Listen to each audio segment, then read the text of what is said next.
नमस्कार मैत्रिणींनो, श्री स्वामी समर्थ. च्या नवीन भागात नवीन रांगोळ्यांसोबत पुन्हा एकदा तुमचं मनापासून स्वागत आहे. तर येणाऱ्या सणासाठी म्हणजे मकर संक्रांत आणि हळदी कुंकूसाठी अतिशय सोपे आणि सुंदर रांगोळ्या आम्ही तुमच्यासाठी घेऊन आलेली आहे. तर व्हिडिओ शेवटपर्यंत नक्की बघा आणि आजच्या रांगोळ्या नक्कीच तुमच्या दारासमोर ट्राय करा. खूपच सोप्या आहेत. ह्या रांगोळ्या जेवढ्या काढायला सोप्या आहेत तेवढ्या दिसायला पण ॲट्रॅक्टिव्ह आहेत आणि एकदम कमी कलरमध्ये आणि कमी डिझाईन्स आहेत. जास्त बारीक-सारीक डिझाईन नाही. तुम्हाला संक्रांत आणि हळदी कुंकवाच्या वेळेस खूप गडबड असते, घाई गडबड असते, तर त्यातही त्या वेळात वेळ काढून तुम्ही ही रांगोळी काढा. आणि कारण की एकदम 10 ते 15 मिनटात होणारी रांगोळी आहेत.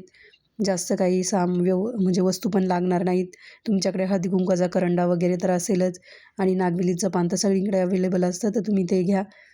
आणि बघू शकता पहिली रांगोळी आपली 2 कलर आपण असे सर्कलमध्ये अर्धे-अर्धे टाकून घेतले आणि त्यात कुंकाचा करंडा ठेवला आहे हळदी कुंकाचा आणि बाजूने असे मोठे-मोठे टिपके काढून त्याला चकलीचा आकार देतो आहे. तुम्हाला जर अशाच अजून रांगोळ्या बघायच्या असतील मैत्रिणींनो, तर चॅनलला नक्की सबस्क्राईब करून ठेवा. अशा सोप्या-सोप्या सणांच्या पण आणि रोजच्या पण रांगोळ्या तुम्हाला आपल्या चॅनलवर एकदम सोप्या पद्धतीने काढून दाखवलेल्या असतात. तर नक्कीच चॅनलला सबस्क्राईब करून बेल आयकॉन प्रेस करा आणि ऑल नावाचं ऑप्शन क्लिक करा, म्हणजे तुम्हाला पूर्ण व्हिडिओचे नोटिफिकेशन लवकर येत जाईल आणि जी मी पोस्ट वगैरे टाकते त्याचंही नोटिफिकेशन येईल. आणि आजचा व्हिडिओ पण जास्तीत जास्त शेअर करा तुमच्या मैत्रिणींना, म्हणजे संक्रांतीच्या आधीपर्यंत त्यांना पोहोचला पाहिजे, जेणेकरून त्यांनाही अशा सोप्या पटकन होणाऱ्या रांगोळ्या काढता येतील दारासमोर. तर नक्कीच व्हिडिओ शेअर करा आणि रांगोळ्या कशा वाटल्या कमेंटद्वारे कळवायला विसरू नका. खूप छान वाटतं जेव्हा तुमच्या कमेंट्स येतात, तर नक्कीच तुम्ही कमेंटद्वारे तुमच्या प्रतिक्रिया कळवू शकतात. तुम्हाला अजून कुठल्या प्रकारच्या रांगोळ्या बघायला आवडतील ते सुद्धा तुम्ही मला कमेंटमध्ये सांगू शकतात. बघू शकता आपली पहिली रांगोळी एकदम सोपी आणि सुंदर.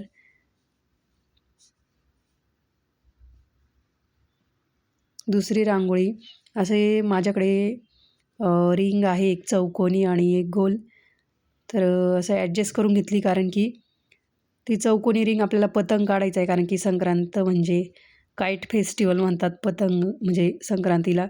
आणि त्यामुळे आपण आजच्या रांगोळीमध्ये एक पतंग पण काढणार आहोत. आणि हळदी कुंकूसाठी म्हटल्यावर हळदी कुंकू लाल आणि पिवळा कलर टाकून घेतला आहे अर्ध्या-अर्ध्या ह्याच्यात आणि असा चौकोन काढून घेतला पतंगासाठी आणि त्याला ग्रीन कलरनेच असं बॉर्डर करून घेते मी.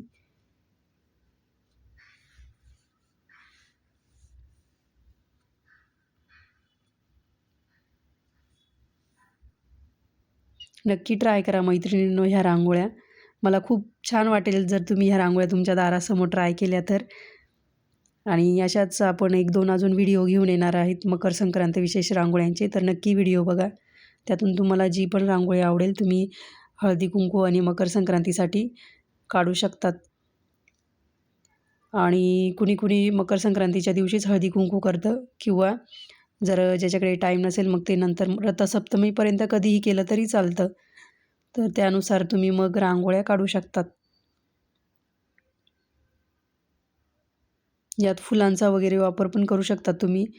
तर आजच्या रांगोळ्या कशा वाटल्या मला कमेंटद्वारे कळवायला विसरू नका मैत्रिणींनो.